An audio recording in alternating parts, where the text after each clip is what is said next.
Shortly after the Israelites crossed the Red Sea and escaped the bondage of Egypt, even before they made it to Sinai, they ran into a problem that you would expect in the desert. They couldn't find water. And in response, at that occasion, the people demanded that Moses do something about it, even to the point of threatening his life. Exodus chapter 17, verses 1 through 4.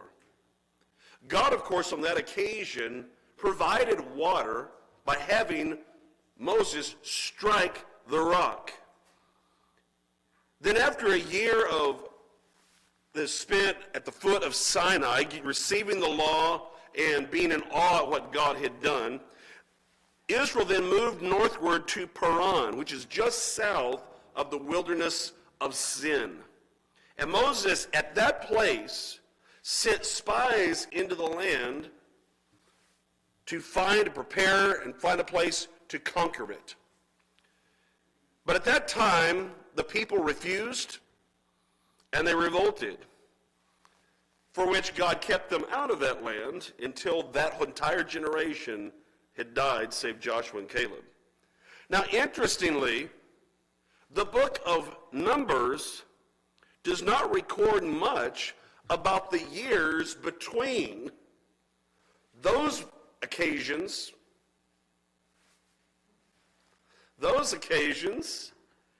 and then the very last year. You don't see a whole lot of information that happened. But when they come and they begin to enter that very last year, they are now returned almost to the same place where Joshua and Caleb and the other spies had gone into the land. Very close to where their parents had been. And on that occasion, they encounter a problem that their parents had in the very beginning. They were in the desert, and they had no water.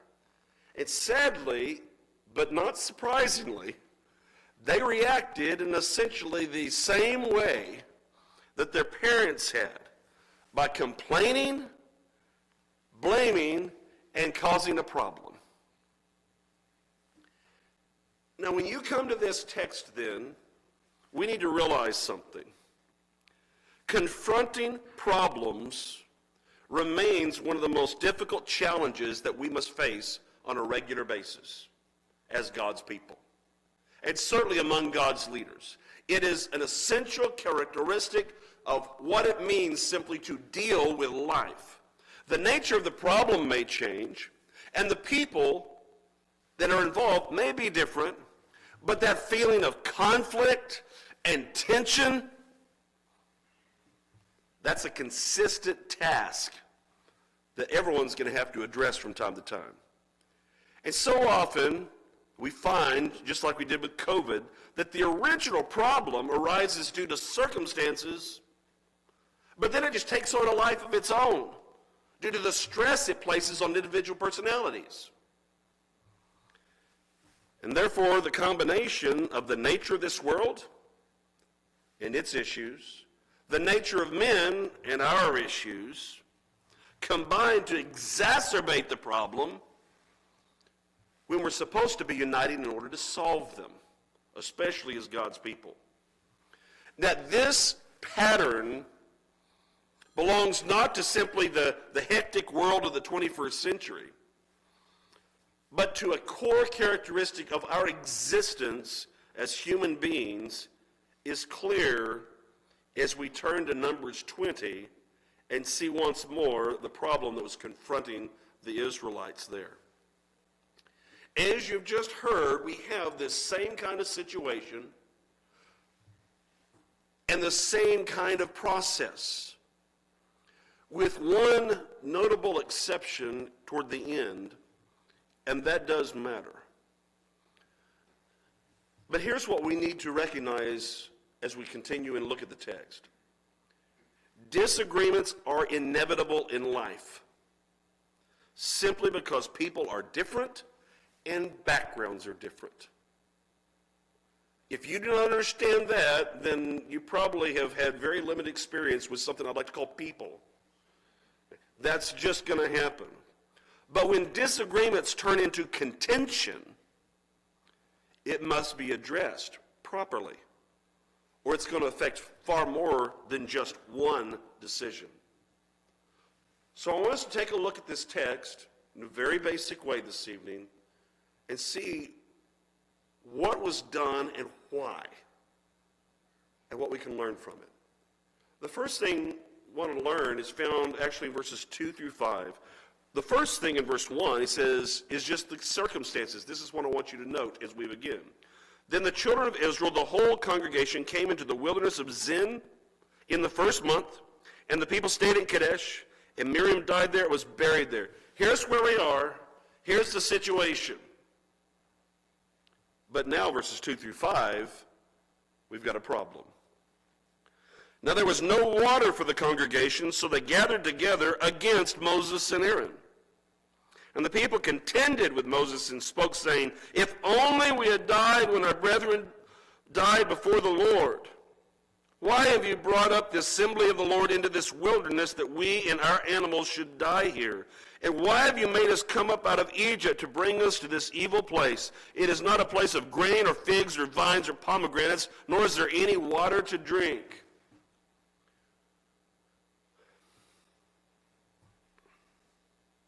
In Proverbs 17, verse 14, it says, the beginning of strife is like releasing water. Therefore, stop contention before a quarrel starts.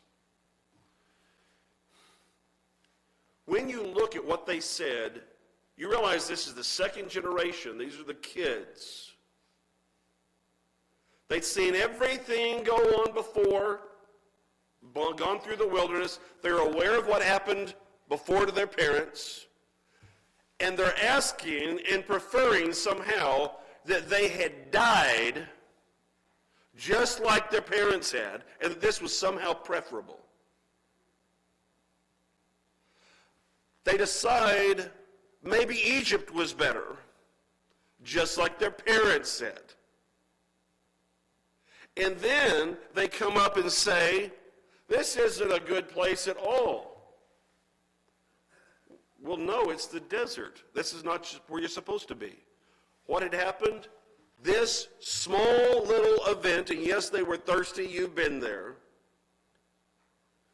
But what they had is now they had completely lost perspective because of one thing.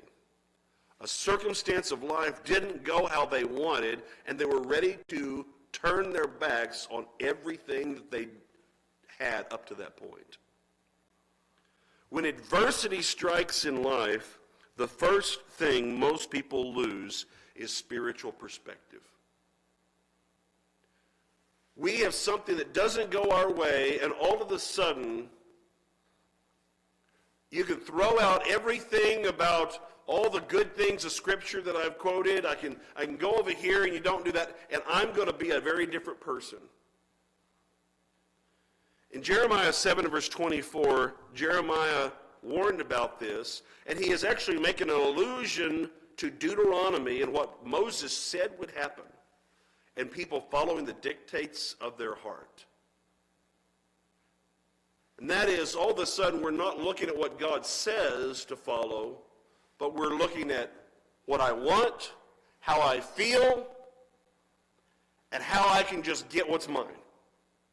And that is now who I've become. It can turn like that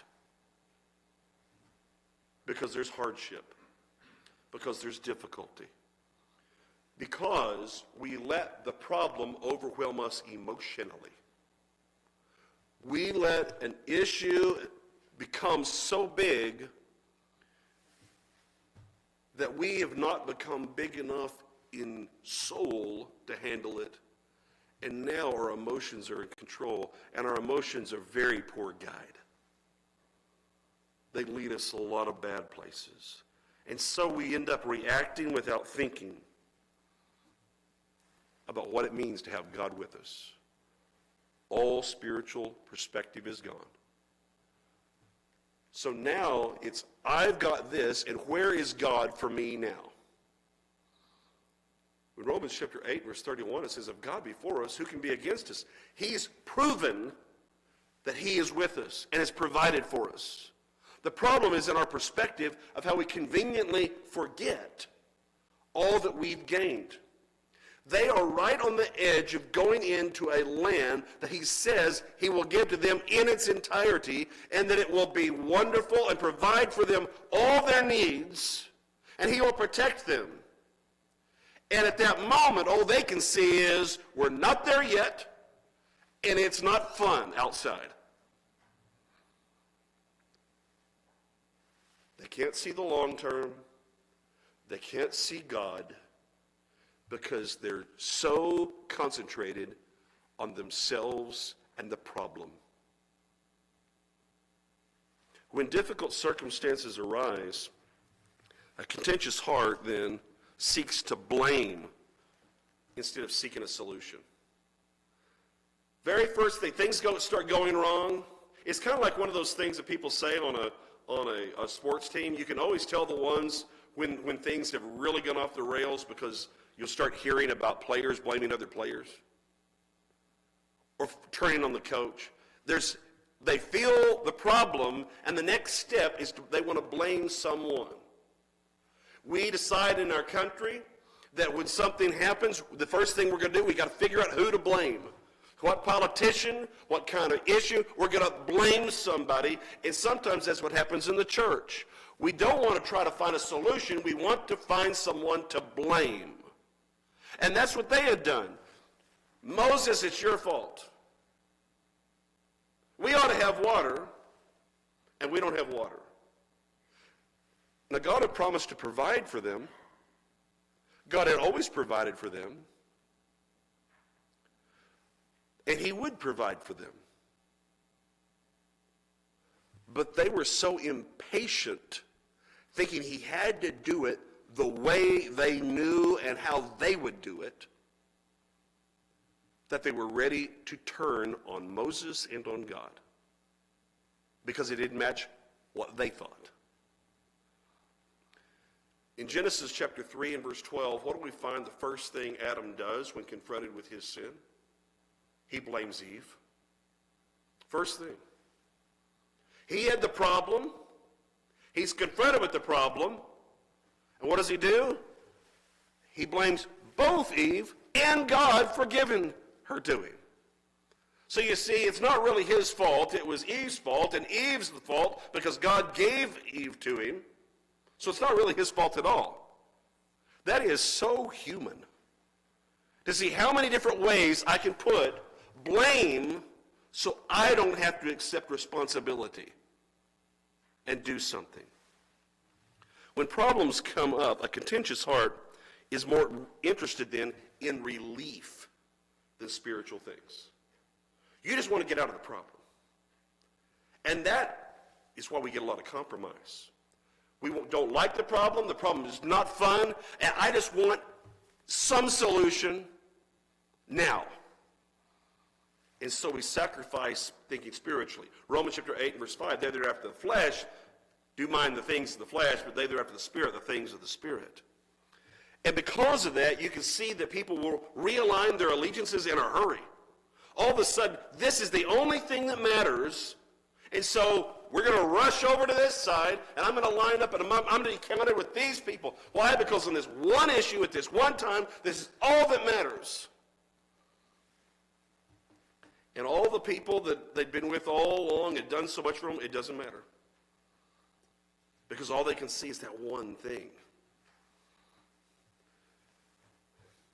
They become irrational.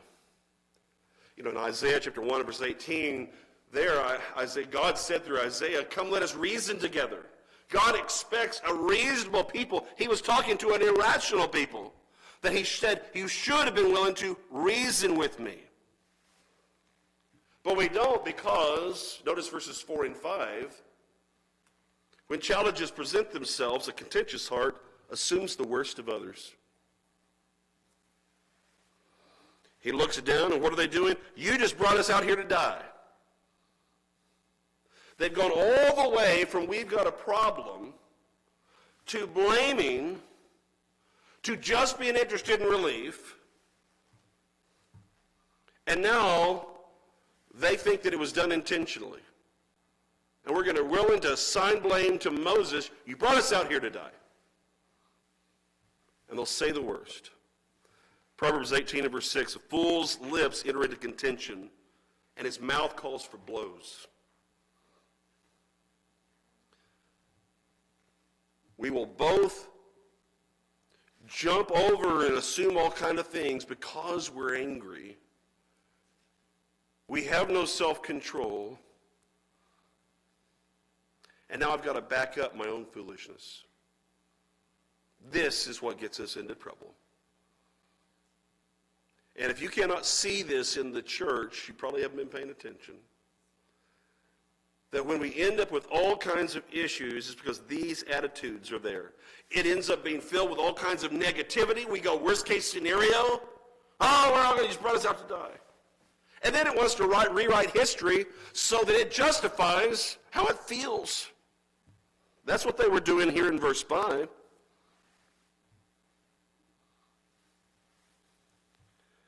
You end up assuming motives. You make accusations without merit. All because you didn't get what you wanted or it didn't go the way you thought it should go. At the core of this, then, you need to understand is how we let ego and pride get in the way of reality. And it ends up then causing problems. Contention causes brethren to say all kinds of things they do not really mean and do all kinds of things they know they should not do.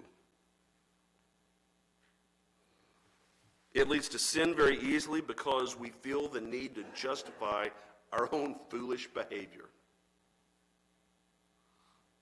Because that's a whole lot easier than repenting of it. And that's why we must address the heart rather than just the problem at the moment. Philippians chapter 2, 14 and 15. Do all things without complaining and disputing, that you may become blameless and harmless, children of God, without fault in the midst of a crooked and perverse generation. Whenever there's a problem, don't just stare at the problem. Deal with the heart. That's where the real issues are. That's what we see here. Number 2, seek the Lord's answer for contention. Verses 6 through 9, we'll go ahead and read these. So Moses and Aaron went from the presence of the assembly to the door of the tabernacle of meeting, and they fell on their faces, and the glory of the Lord appeared to them. Then the Lord spoke to Moses, saying, take the rod, you and your brother Aaron, gather the congregation together, speak to the rock before their eyes, and it will yield its water. Thus you shall bring water for them out of the rock, and give drink to the congregation and their animals. So Moses took the rod from before the Lord as he commanded him. Here we have a plan. I want you to stop before we continue and think about this. The people are behaving horribly. God is still behaving mercifully. He's still prepared to provide for them in their need.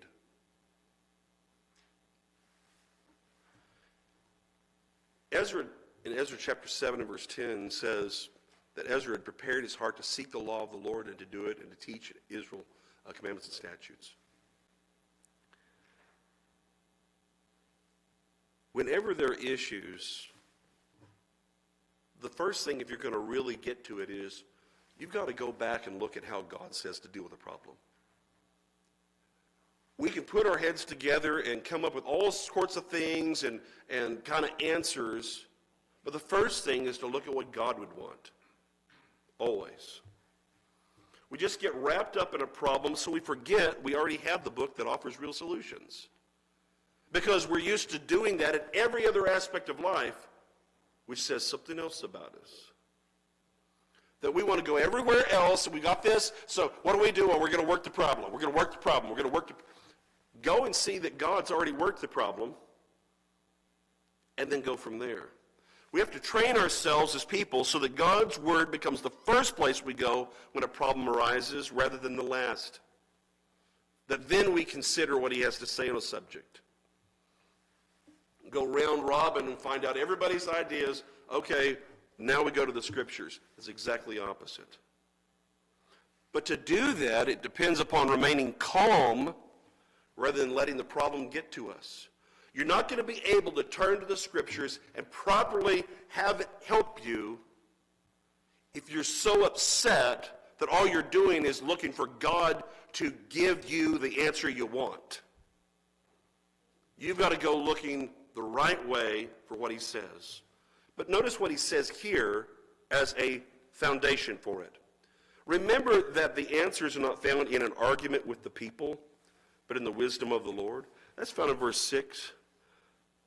They went from the presence of the assembly to the door of the tabernacle of meeting and fell on their faces, and the glory of the Lord appeared to them. That you have to remove yourself from the issue of the people, and don't get caught up in that right now. Let's go check and see what God says. We step away from it. Proverbs 1 and verse 7, the fear of the Lord is the beginning of all wisdom. We ought to live that way. But then also, it means if we're going to be part of the solution, we must remain reverent ourselves. We step away from the problem in turning back to the Lord and remain reverent. Doesn't matter how anybody else behaves.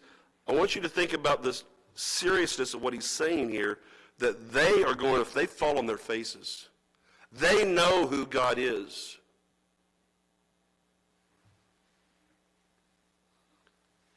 Sometimes we let a spiritual issue, because of how we treat it, sound so much like a worldly issue. We need to retain our reverence for what we're really doing.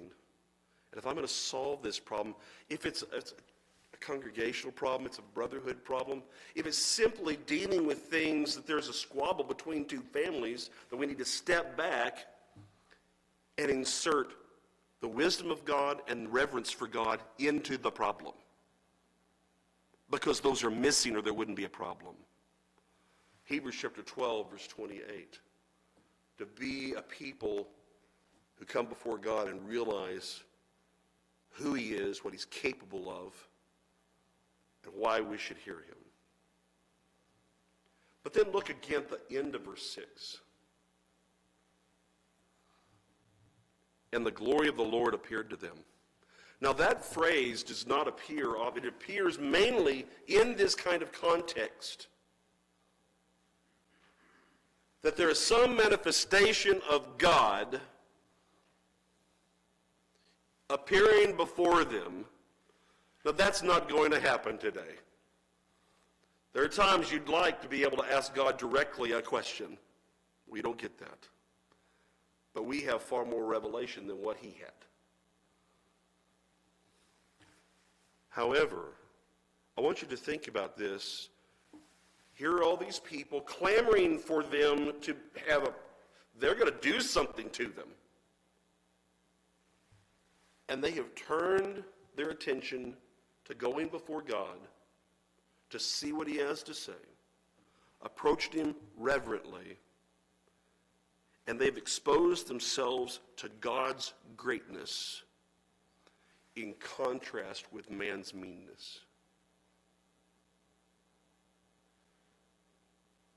Whenever you're dealing with difficult issues, whether it's in the world or sometimes sadly in the church, getting away from that environment to step back and be closer to God and his environment matters. Jesus would regularly go up by himself to pray and to be with his Father. To step away and to be reminded of just who it is we serve. It is easy to compromise when you've stepped so far back that you've forgotten how great God is. When you regularly remind yourself of what the glory of the Lord really is, the idea of turning on him is not going to be there. It's that distance we allow to place in place first that causes the problems. John chapter 1, verse 14. And the Word became flesh, and we beheld his glory, the glory as of the only begotten of the Father, full of grace and truth. This is in many ways fulfillment of what you find in Isaiah 40 and verse 5 and Isaiah 60 verse 1 about what the Lord would bring when he came. Is Jesus brought glory in human form. But that means we have to then be ready to listen to the Word of God with attention and interest to detail. That's verses 7 and 8. The Lord lines out specifically what to do. He tells them, speak to the rock. You're going to bring water, going to give them to drink. Okay, problem, where we got it. In John 8, verse 43, it says, why do you not understand my speech? Because you are not able to listen to my word. Not because they couldn't, but because their heart was such they wouldn't. Jesus at that place was laying out for them who he was and what he was offering as the light of the world, as Jehovah God. And they wanted to have, rather than realize they have God in front of them, they wanted to have a doctrinal argument about whether that was even possible.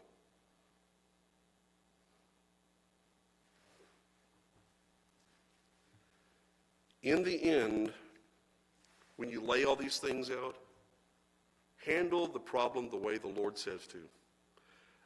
Now in verse 9, it says, Moses took the rod from before the Lord as he commanded him. Don't think it's by accident that he says, as he commanded him. Moses is leaving prepared to do what the Lord says.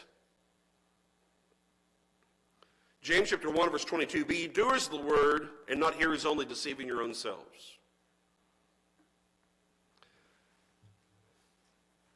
Now just, if we stop right here, the Lord always has the right answer. It doesn't matter your problem. It may take courage. It may take a lot of self-control. It may take a lot of effort. It will always be what's best. You've got to go back to this people, and here's what you do. They are mad. They had withdrawn from the people. God says, you go back. Quick aside, you can't just withdraw entirely. You've got to deal with it. And that's what he had them do. But that brings us to the third idea here. Avoid the frustration of contention.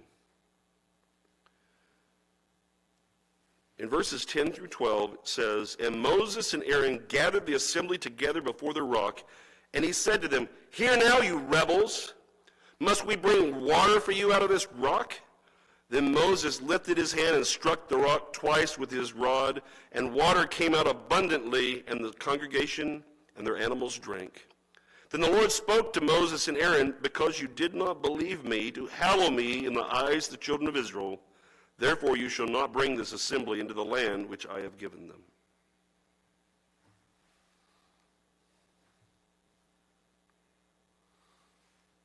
Look how far they had come. The people are upset. They're causing them a problem.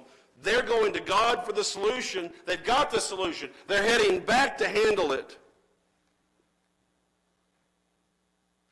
And then in that moment, you can hear it. Moses is so mad at these people for their lack of faith, for their bad attitudes, because they don't want to simply follow the Lord, and they will not do anything but complain. And what happens? He fails. And according to the text, his faith fails. What we need to realize is how easily a problem on the outside that began with something circumstantial that led to an uprising among people that were discontent. And then you can go to the Bible to find the right answer, and we're going to go and we're going to handle it. And then when you get back before the people that are causing the problem, you lose it.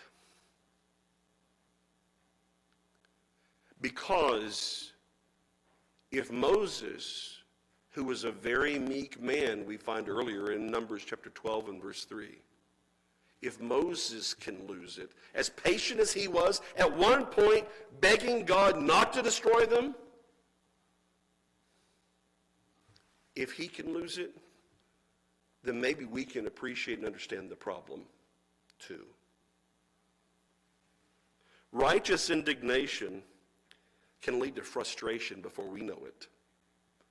That these people are wrong. They're wrong before God. And the thing is, that was all true. The hard part is not letting it get to you personally. And when you're leading God's people, that can be very difficult. It's why we need reminders of who we are and who we are not. When our anger with sin is not tempered by long-suffering for souls, we put ourselves in a very dangerous position, despite the fact that we're starting from a place of righteousness. That's what he was doing in Exodus 32. Moses there is pleading with God not to destroy them in verses 10 and 11. He's alone. He's coming down and he's just pleading with God. But now what happens to Moses? Now he's coming down the mountain. He meets Joshua, who's halfway. Here's the sound. Something's going on. Joshua says, oh, it sounds like war. Moses is like, that's not war. He's getting upset as he goes down. And then he gets down and he sees the people. And he throws down the tablets. He was fine when he was with God. But the same man having to confront the people when he actually saw them, he was frustrated and angry with them. Frustration with sin will usually come out first the way we speak to people. That's verse 10, first part. I tell my students, if you let yourself get too caught up in the problem, it will come out in your preaching. And you'll start preaching from anger and not on behalf of God. Preach the word, be instant in season and out of season, reprove, rebuke, exhort, with all long suffering and doctrine. And it's sometimes things, we get every part of that except for the long suffering part. Ephesians 4 and verse 15, speaking the truth in love. The reason why those are in there is because it's not natural. It's difficult. That you see a problem right in front of you and you want to reach out and just make it change. And you can't. And that's why there's frustration. Frustration with sin should cause us to identify more and more with God. You see what's going on. You see people going into error. You see the things they're doing in life that are just simply wrong. You say, why won't this stop? Habakkuk was like that too. He was looking around and saying, God, why? And then he got upset with God when God told him what he was going to do. You see, we can't forget our place. That's what happened in verse 10. It came out, hear now you rebels, and then must we bring water for you out of this rock. It was a simple slip. He was so part of the process. He'd been doing this for 39 years. And on this occasion, he failed to point out it was the Lord that did it, not him. He so identified with the Lord that he lost himself in the process. Vengeance is mine, saith the Lord, I will repay. Romans chapter 12, verse 19. Same idea in that context is you don't get so much caught up in somebody else's wrong that you think it's your job to handle their punishment. Frustration with sin can lead us to sin ourselves, friends. We just are doing so well, we're upset about this one problem, and so we're strong on that. But then we're not in control of ourselves, and we overreact, and you end up with verse 11. He's already said the wrong thing, and he lifts, and he's going to not speak to the rock, but strike it. He had specific instructions about what to do. This was something God had him do before. Hit the rock.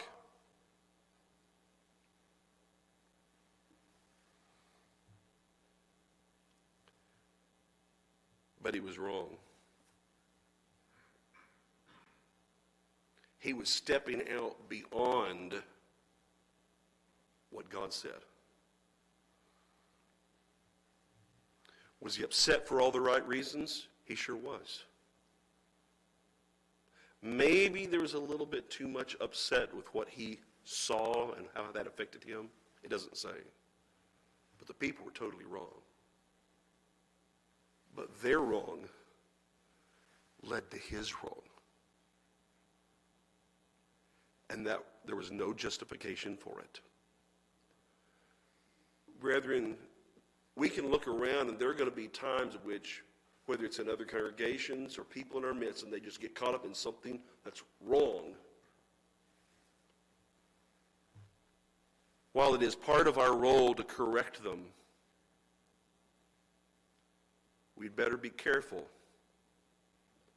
because done the wrong way, we become wrong too. That they need correction spiritually for their benefit. See, sin due to frustration has consequences too. In Colossians 3 and verse 8, it's interesting because we'd already had this list in verse 5 of all these sins. Everyone can agree on all that's horrible, that's heinous, all these immorality. Don't want to have anything to do with that. And then he comes into verse 8 and says, but also put away wrath, anger, malice, attitudes, things that you keep in your heart that no one else ever sees. You need to take care of those things too. Brethren, the more we mature spiritually, the more responsibility we gain spiritually.